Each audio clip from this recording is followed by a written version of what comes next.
Game Show Network. All play, all day. A lot to me. A lot. Because anybody try to hurt that boy, they gotta walk through me first. That's the truth. He's talking about one of these three young men. Number one, what is your name, please? My name is Trevor Farrell. Number two. My name is Trevor Farrell. Number three. My name is Trevor Farrell. Only one of these people is the real Trevor Farrell, and is the only one sworn to tell the truth.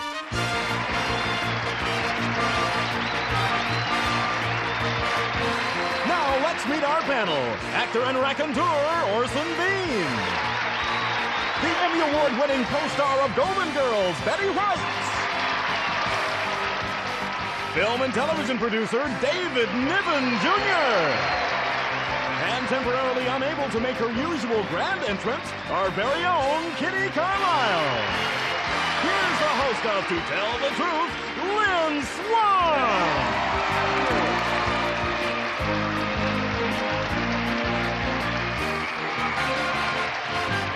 We are back together once again. It's always a pleasure. Let's get right to the story presented by our first team of challengers, all three of whom claim to be Trevor Farrell. And here is his story. Please read along with me. I, Trevor Farrell, have served 250,000 meals to street people. It all started when I was 11. My father and I left our suburban home and drove downtown, where I gave a blanket to a man sleeping on the street. We returned every night after that, giving coffee and donuts to our homeless friends. Now we operate Trevor's Place for the homeless. Tomorrow, Thanksgiving, we will serve 500 dinners to our friends in the street. Remember, when you give someone a blanket, you give them more of the warmth for one night. You give them hope for a lifetime. Signed, Trevor Farrell.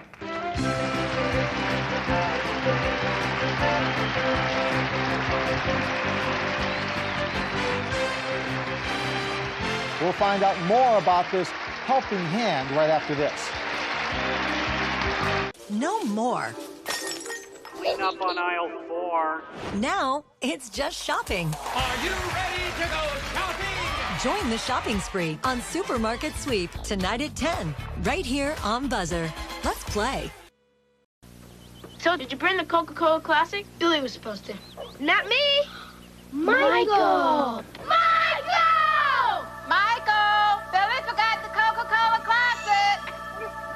Coming right up! Can't be that.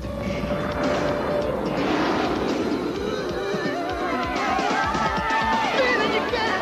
Yes! From a Coca-Cola Classic. That's my Michael. Can't beat the real thing. He had it all. Jokers, money, and a brand new cedar love chest. But for contestant Bill Wantland, it was never enough. I want that stereo. With each victory, his obsession grew. I can't believe how much I'm enjoying this game. Until it was too late. Oh, man, I can be addicted to this. He challenged the devil and lost. Bill Wantland. Hear his story. Watch Game Show Network. That's entertainment. With Kitty. Thank you. Number one, this is an extraordinary thing you do. Do you need donations of money? Yeah, that's our full support is donations. And where does one send, number two, where does one send money to?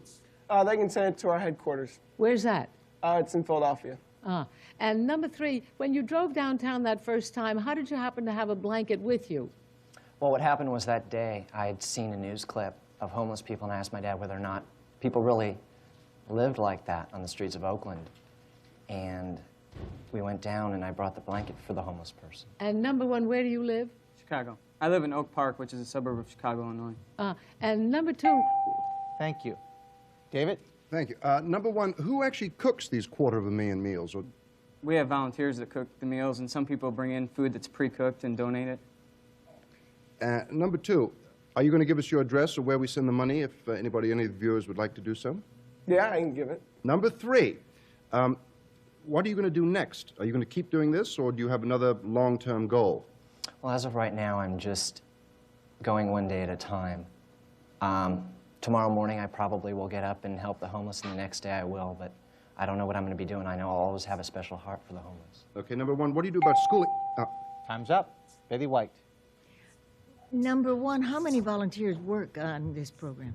We have over 1,700 volunteers on standby, and so many work a night. Number three, about how many a night, in a given night? We usually have 4 to 5 staff who operate Trevor's Place. Number two, how do you keep your food hot? We have little warming containers in the back of the vehicles. Number one, are those vehicles sponsored? They're donated, yes. They're donated, yes. And I see. Thank you. Let's move down the line to Orson Bean. Yeah, I have a friend here in L.A., Joe McDermott, who makes hundreds and hundreds of sandwiches a day and corrals the rest of us. Number three, Trevor's Place. Now, what actually is Trevor's Place? Is it vehicles or is it a storefront? What is it? No, Trevor's Place basically is a house. Or an apartment building, per se. Yeah. Number one, tomorrow will you be serving turkey dinner with all the fixings or what? We sure will. Yeah, and do you ever get any rich people that sneak in just for a free turkey? No. Yeah, to hell with them. Let the rich people live there. All right, number two. But you can donate one, Orson. I'll pay a turkey. Your time is up, panel. Time to vote for either number one, number two, or number three. Our team of challengers will receive $500 for each incorrect vote with a guarantee of $1,000. And if our panel is completely fooled, the team will receive $3,000. So panel, if you're ready to cast your ballot, Kitty, for whom did you vote? Well, I think they're wonderful, and you're all to be congratulated, but I voted for number one. I thought he had the most information and was really on the ball. On the ball. David. Well, believe it or not, I finally have agreed with Kitty. And I'm going to agree with number one because he also has a sort of face that would do this sort of wonderful deed. Okay.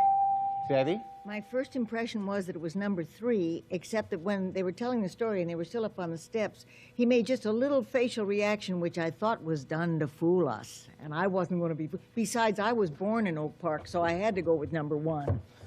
Oh, number one has 3 votes so far.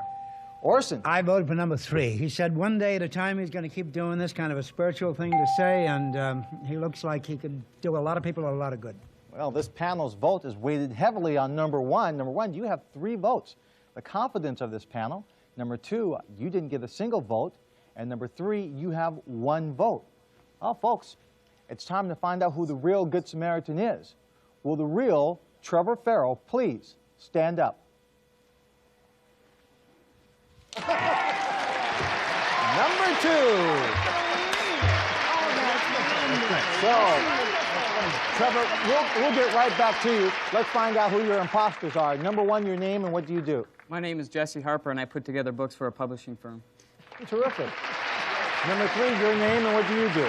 My name is Jeff Jones, and I'm a teller at Bank of America in Newbury Park. Well, wonderful. Well, you have stumped our illustrious panel. That means you will take home $3,000. What a great group to give it to. I think there are more turkeys in the offing here. All right. Now, Trevor, you've been doing this for how long now? Since I was 11. Since you're 11. If you can, do you have one story that you can recant, a short one, about these deeds? Well, there's so many stories to tell. There's one fellow that you saw in the clip, Chico, who was one of my favorite homeless people. And sadly enough, he died 3 weeks ago. So. Oh, we're sorry to hear that. Well, I'm sure his life was made much better by your efforts and what your entire family has done. You did a terrific job. If you'd like to know more about Trevor's story, look for his book entitled Trevor's Place. All of the proceeds do go to the homeless. Thank you very much for being here and playing on To Tell the Truth. We'll be back with a man who flies the Goodyear blimp right after this. You know, it happened right here 20 years ago. Right here, Mom? Mm-hmm. You just can't imagine what it felt like. I'd like to buy the world a home and furnish it with love. Grow apple trees and honey bees and snow white turtle doves. I'd like candy in the world. Candy rocket, the feeling you get from a Coca-Cola package. Can't beat the feeling in the world.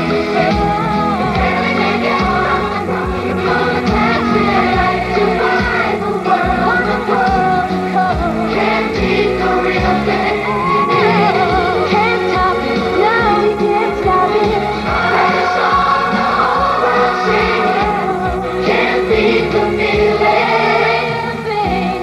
Beat the real thing. What is coming up next on Game Show Network?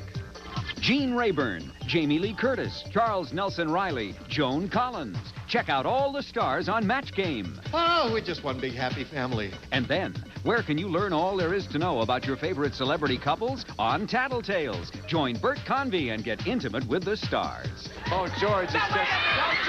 Catch Match Game next on Game Show Network, followed by Tattletales at 9:30 p.m. Eastern, 6:30 p.m. Pacific. Challengers.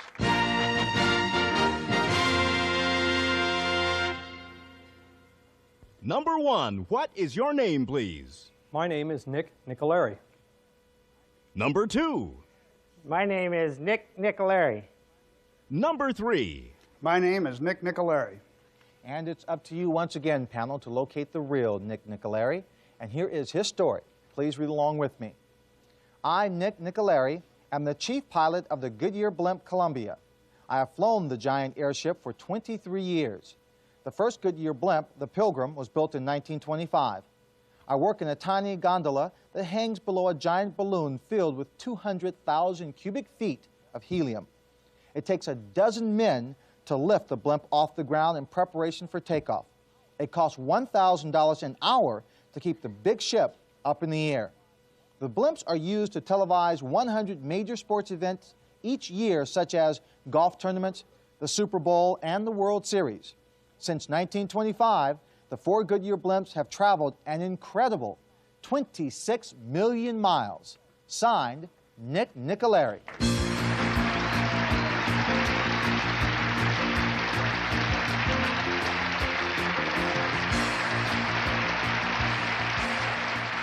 Orson, you get to fly first with the questions. Bless you, lad.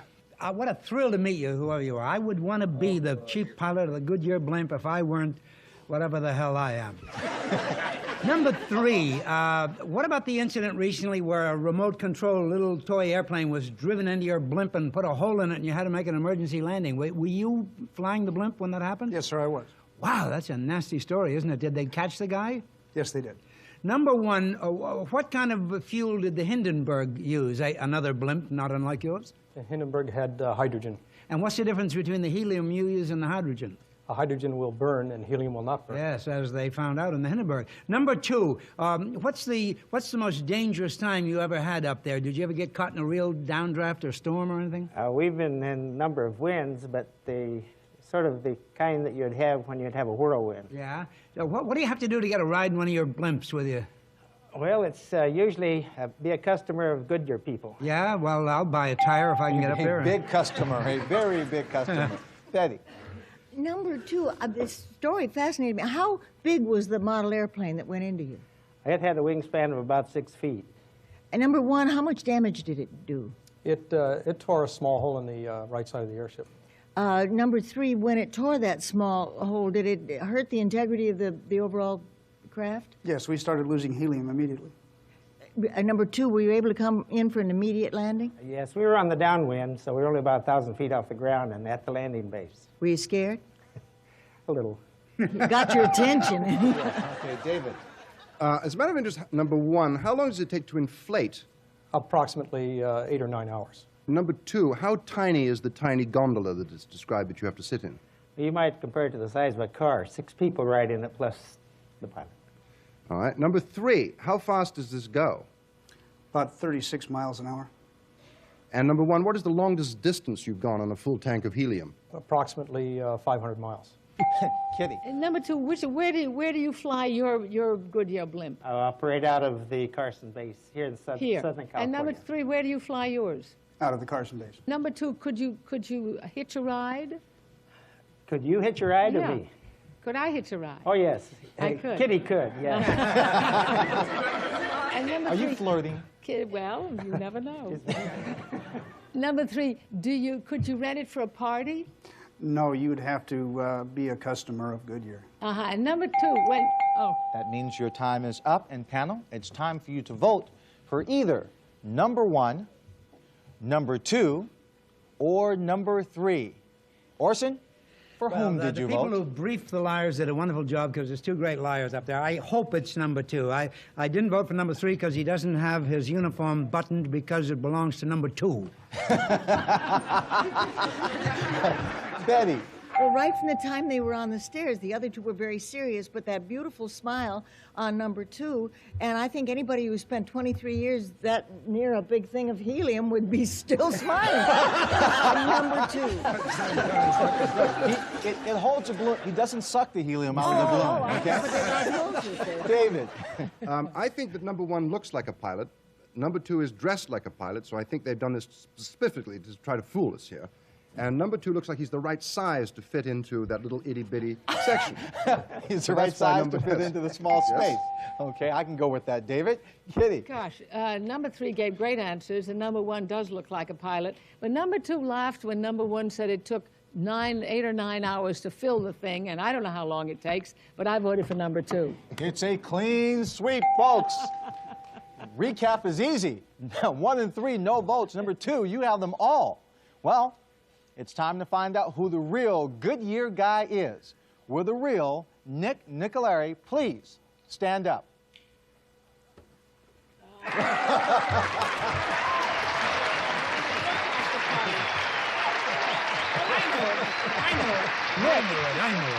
Let me ask you this question, especially since I'm familiar with the Super Bowl. Used to be there was only one blimp up there and not a whole lot of things going on in the sky. What's it like now? You're at the Super Bowl, there's 2 or 3 different blimps, there are small planes flying around. It's a little hectic, a little scary up there these days? Well, from the ground, it probably looks that way, but the FAA regulates it pretty tightly. Every aircraft that flies over the Super Bowl or any major sporting event has a regulated altitude that they're at. So it really isn't as bad as it appears. So, and during most Super Bowls, you control that airspace right above the stadium? True. Terrific. Let's find out who your imposters are. Number 1, number 2, your name, and what do you do? My name is Bob Fuller, and I'm a building contractor. And he must be building a lot because he's smiling an awful lot. Number 3, your name, and what do you do? My name is Aaron Wayne, and I'm a customs broker. A customs broker? Uh-oh. You sell the things you confiscate? Is that what you do? What, do you? No, I just do the paperwork. You just do the paperwork. Okay, listen, a clean sweep, that means your team wins $3,000. Congratulations, and thank you for being here on To Tell the Truth. We'll be right back to play one-on-one with someone from our studio audience in a moment.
Get ready to play.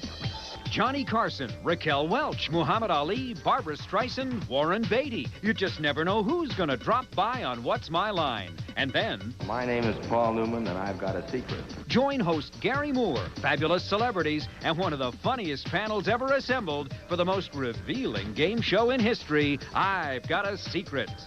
Catch What's My Line, followed by I've Got a Secret every Sunday on Game Show Network. One-on-one with someone in our studio audience. So, Burton, who do you have for us today? Well, Lynn, today we have Tom Gainey from West Columbia, South Carolina. Tom, welcome. Hi, how are you doing? Good to have you here. Great to be here. Here's your chance to pick up some extra spending money on what may be a little vacation for you out here to play one-on-one. I want you to meet a man who has 2 stories. His name is Arthur Benjamin. Welcome, Arthur. Now, Tom, Arthur is going to tell you 2 stories, only one of which is the truth. If you can spot that true story, you'll win that $500. So, Arthur, what's your first story? I am a human calculator. I can multiply numbers in my head faster than most people can do it on a calculator. Now, Tom, that may or may not be the truth, so listen to Arthur's second story. I drive a hearse. I conduct Graveline tours. We visit the graves of celebrities. All right, panel. To help Tom win $500, you'll ask one question about each story, and we're going to start with the calculator story. But remember, panel, you cannot ask a question about calculating, you can't ask him to calculate numbers because that's a demonstration, okay? Kitty? When did you discover you had this talent? Well, I started doing very small problems when I was very small, and my problems grew as I did. David? Is it easier to multiply or divide? Multiplication. Betty? What kind of grades, math grades, did you get in school? I did very well. Yeah. Orson? Does this help you to cheat at cards? I probably shouldn't comment on that. All right. Now, Tom, you've heard the first story. Now, the second story, Graveline tours. What do you do for fun? I love giving tours myself. It gives me a thrill each time I do it. David? What does it cost to go on this tour? $30. What's the most popular fun grave you visit, according to your clientele? Everyone loves to see Marilyn Monroe. I'll bet. Her grave, too. Orson. And where might one go to see Marilyn's grave? In the Westwood Cemetery. It's a private plot. Now, Tom, you've heard the cross-examination. Is Arthur the human calculator, or does he conduct Graveline tours? Lynn, you seem to be a little more excited about talking about the graveside tour, so I would think he was the graveside tour director. Okay. Arthur, what is your true story? To tell the truth, I am the human calculator. I'm sorry, Tom. You have the wrong answer, but you do get a lovely gift. And because you stumped Tom, Arthur, you'll receive $1,000. Now, Arthur is going to prove his expertise in multiplying some numbers. I've got a little calculator right here with me. And Arthur, tell us what you're going to do. Okay, Burton, if you'd have somebody give us a pair of two-digit numbers, please, we'll get this started. I'd be happy to. We'll start right here. Would you stand up, please? And how about two-digit numbers? 2485. Multiply 24 times 85, Lynn. Make sure you get 2,040 or your calculator's not working. That's it. That's 2,040. My Good. printer didn't work as well.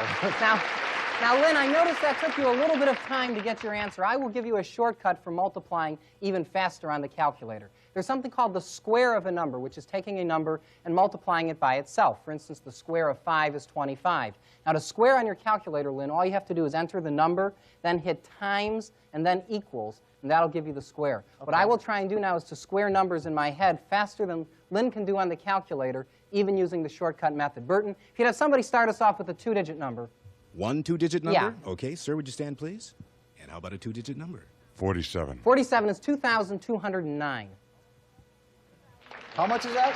2,209. Oh yeah. Let's try a three-digit number. Burton, how about a three-digit number? Okay. Would you stand, please?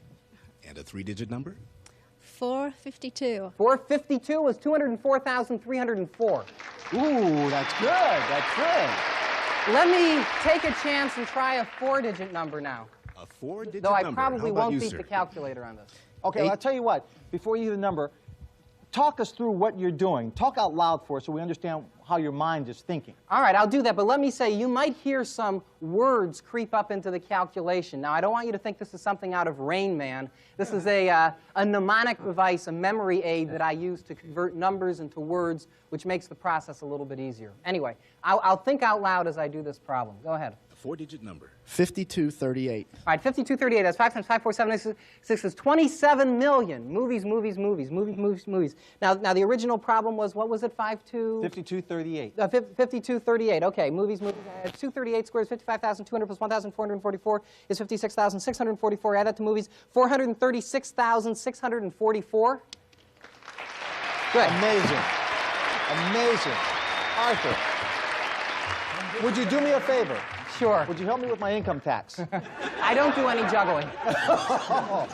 Okay. Sorry about that, then. Thank you very much for being here. We'll be right back after this. For being there, being here.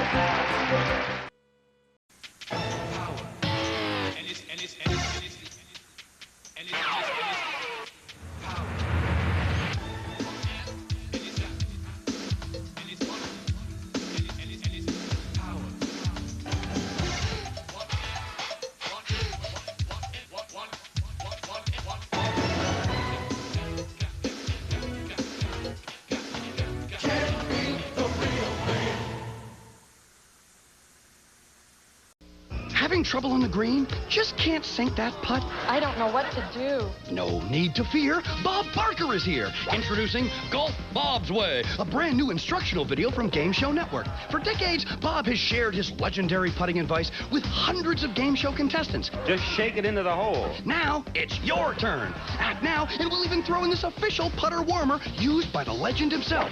Order Golf Bob's Way. It will take your game to a whole new level. Here on To Tell the Truth this morning. Have a great Thanksgiving. We'll see you next time. Bye. This is Burton Richardson speaking for To Tell the Truth, a Mark Goodson television production.